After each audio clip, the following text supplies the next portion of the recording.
भारत में ऐसा कोई भी गांव नहीं है जिसमें नाग देवता की पूजा ना हो रही हो। भारत ही क्यों, विश्व का कोई ऐसा देश भी नहीं है जिसमें नाग देवता की पूजा किसी न किसी रूप में ना की जाती हो। भारत में सिर्फ ग्रामीण और अनपढ़ लोग ही नाग देवता की पूजा करते हैं ऐसा नहीं है, लेकिन शहर के वेल एजुकेटेड और साइंस में मानने वाले लोग भी नाग देवता की पूजा करते हैं। हाल ही में कुछ दिन पहले सद्गुरु ने भी बहुत बड़े स्तर पर नागप्राण प्रतिष्ठा का आयोजन किया था और नाग पूजा की थी। आखिर भारत से लेकर दुनिया भर तक, ग्रामीण से लेकर शहरों तक और अनपढ़ से लेकर ज्ञानी लोग भी क्यों करते हैं नाग की पूजा? कौन है यह नाग? क्या नाग एक सर्प जाति का जीव मात्र है या कुछ विशेष या दिव्य है?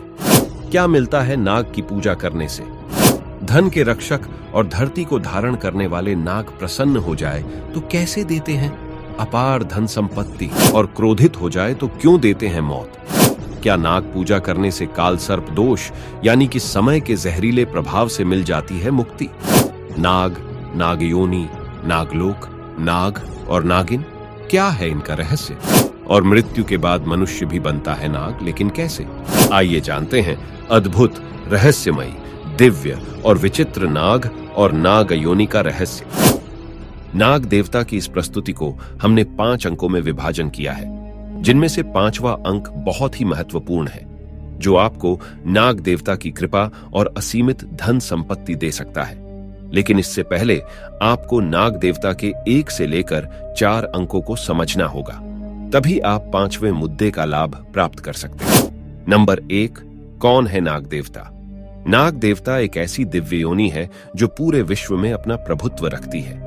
पिछले लाखों हजारों वर्षों से नाग देवता की दुनिया भर में ऐसी कई कलाकृतियां बनी, जिसमें दिखाया गया है कि कैसे नाग देवता ने उनके सामाजिक, धार्मिक और आध्यात्मिक दुनिया में दैवीय भूमिका निभाई है। रूस से चीन तक, भारत, अफ्रीका, मिस्र, ग्रीस, दक्षिणी अमेरिका, उत्तरी अमेरिका, हर जगह नाग देवता की पूजा के साक्ष्य और प्रतीक मौजूद है। पूरे यूनिवर्स में नाग के 8 आयाम हैं और इन्हीं 8 आयामों की भारत में पूजा की जाती है, जैसे कि अनंत यानी कि शेष, वासुकी, तक्षक, करकोटक, पद्म, महापद्म, शंख और कुलिक।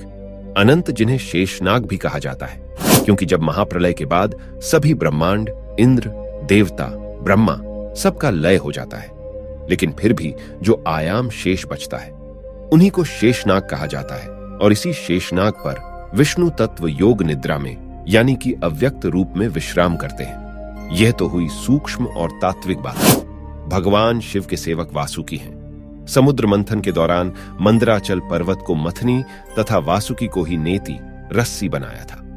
त्रिपुरदाह के समय वे शिव के धनुष की डोर बने थे। महाभारत काल में उन्होंने विष से भीम को बचाया। तक्षक नाग महाभारत काल में शमीक मुनि के शाप के कारण तक्षक नाग ने राजा परीक्षित को डंस लिया था। तब उनके पुत्र जन्मेजय ने नागदाह यज्ञ कर अधिकतर नागों को मार दिया था, लेकिन करकोटक बच गया था। नागराज करकोटक शिव के गण थे। नारद के शाप से वे एक अग्नि में पड़े थे, लेकिन नल ने उन्हें बचाया और करकोटक ने एक शाप के चलते नल को ही डंस लिया।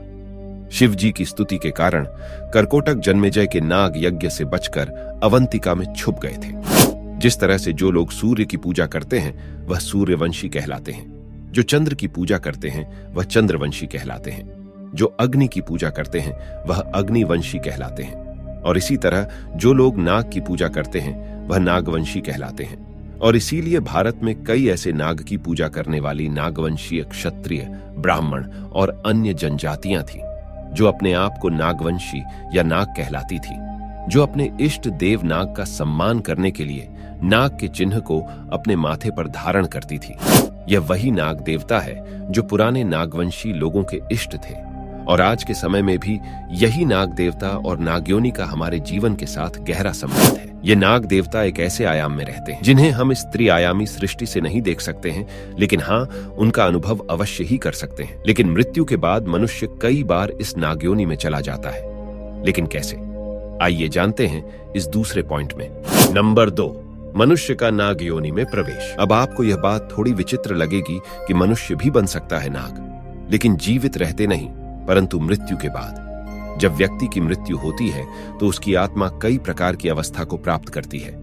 व्यक्ति की आत्मा स्वर्ग में चली जाती है या फिर नर्क में चली जाती है, या तो फिर भूत या पिशाच बनाकर भटकती है, और या तो फिर उसका दूसरा जन्म हो जाता है। लेकिन जब व्यक्ति की आत्मा इन गतियां को प्राप्त नहीं होती और वह अपने घर वापस आती है, तो जीवित घर वाले उस आत्मा को पितृ रूप में पूजन करते हैं, और इस तरह से पूजा करते हुए 16 वर्ष बीत जाते हैं। और इस 16 वर्ष की समयावधि में तर्पण नहीं किया जाता, या फिर तर्पण और पिंडदान जैसी विधियां करने के बाद भी उस आत्मा की सद्गति नहीं होती है, तो वह आत्मा 16 वर्ष के बाद नाग योनि में चली जाती है और नाग देवता के रूप में उसकी पूजा की जाती है। अब उस आत्मा को नाग का दिव्य शरीर प्राप्त होता है, जिसे कई लोग गोग महाराज, पूर्वज, रखेवाल, पितृ इत्यादि नाम से जानते हैं। आपके इलाके में इन्हें क्या कहा जाता है, कमेंट में जरूर बताएं।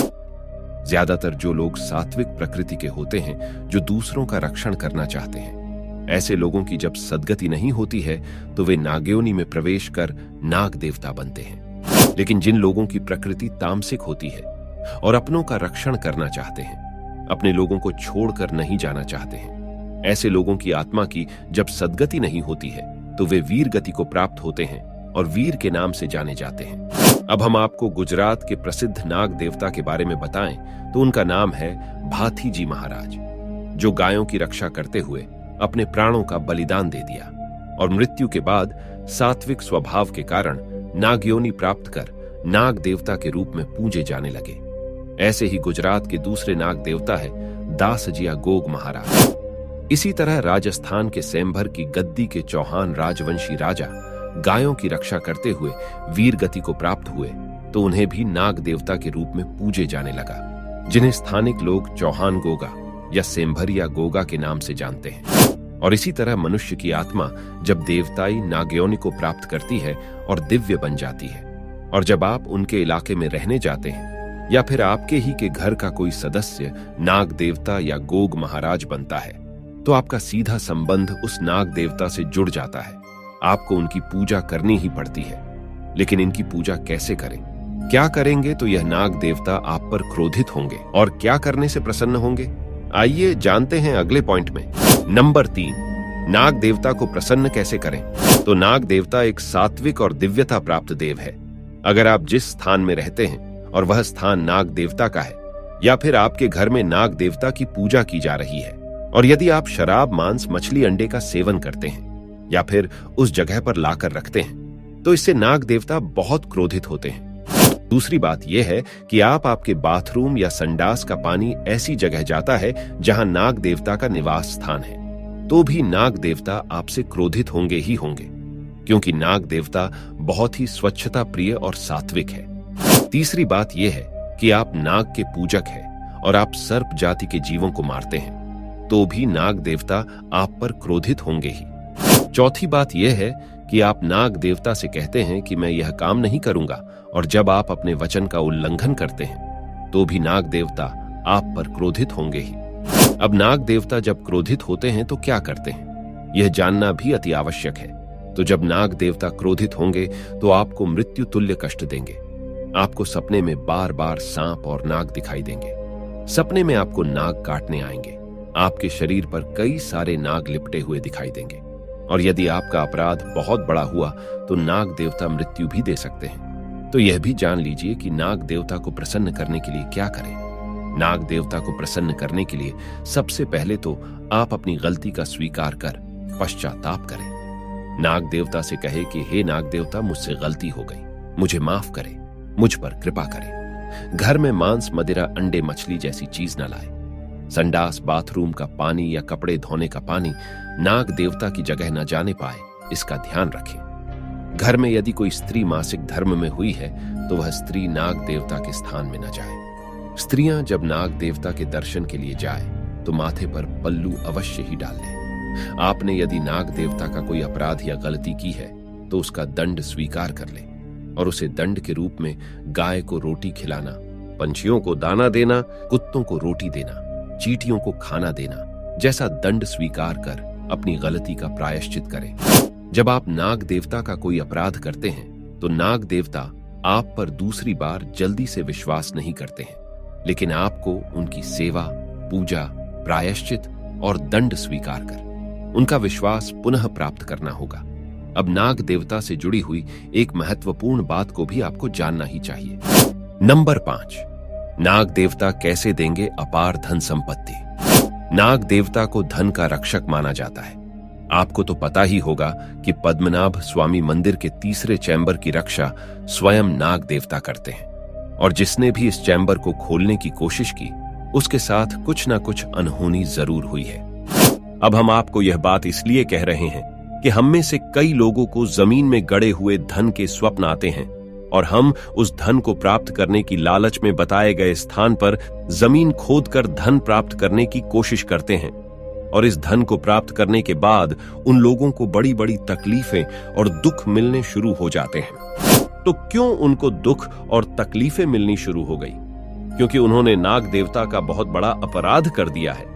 यदि आप जिस स्थान में रहते हैं उस स्थान में कोई गुप्त खजाना या धन गड़ा हुआ है और उसकी रक्षा नाग देवता कर रहे हैं, तो वह नाग देवता आपको स्वप्न देंगे कि इस जगह पर खजाना गड़ा हुआ है। लेकिन यदि आप लालच में आकर उस जमीन को खोदने लगेंगे तो आप नाग देवता के अपराधी बन जाएंगे। और ऐसा इसलिए होगा क्योंकि नाग देवता आपके स्वप्न में खजाना इसलिए दिखाते हैं कि वह कहते हैं कि मैं इस खजाने की रक्षा कर रहा हूं जो किसी और का है, और इसके रक्षण की जिम्मेवारी उसने मुझे दी है, इसीलिए इस खजाने की ओर देखना भी मत। और हमें ऐसे खजाने को पाने की लालसा से बचना चाहिए, क्योंकि उस खजाने पर हमारा कोई अधिकार नहीं है, चाहे उस खजाने को गाड़ने वाले लोग जिंदा हों या मर गए हों। और यदि आपने जमीन खोदकर खजाना पाने की कोशिश की है और आपको दुख तकलीफें मिलनी शुरू हो गई हैं, तो नाग देवता से क्षमा मांग ले और उस धन को वापस गाड़ दें और प्रायश्चित कर नाग देवता का विश्वास पुनः प्राप्त करें, तभी आपकी तकलीफें बंद होगी। तो अब जानते हैं कि नाग देवता कैसे अखूट धन संपदा देते हैं। तो जब आप नाग देवता के नीति नियमों का पालन करते हुए, पूजा भक्ति कर सात्विकता और स्वच्छता रखते हुए प्रसन्न कर लेते हैं, तब नाग देवता आपको सीधे सीधा तो नहीं, लेकिन आपके व्यवसाय बिजनेस को इतनी तेजी के साथ चलाएंगे, आपको ऐसी लाइन में ले जाएंगे कि आपकी तिजोरियां रुपयों की गड्डियों से छलक पड़ेगी। आपके धंधे रोजगार तेजी से चलने लगेंगे। आपकी कुंडली में यदि काल सर्प योग बन रहा हो और समय आपका साथ ना दे रहा हो, तो भी ग्रहों के और समय के जहरीले प्रभाव को भी नाग देवता दूर कर देते हैं। नाग देवता की शक्ति को बिल्कुल भी कम ना आंका जाए। हम नाग देवता के बारे में यह जानकारी इसीलिए दे पा रहे हैं क्योंकि हमने 3 नाग देवता का आशीर्वाद प्राप्त किया है और उनके क्रोध का भी शिकार बने हैं। यदि आपको यह जानकारी उपयोगी लगी है तो कमेंट में अपने नाग देवता का नाम अवश्य ही लिखिए या फिर जय नाग देवता लिखिए और लाइक कीजिए। धन्यवाद।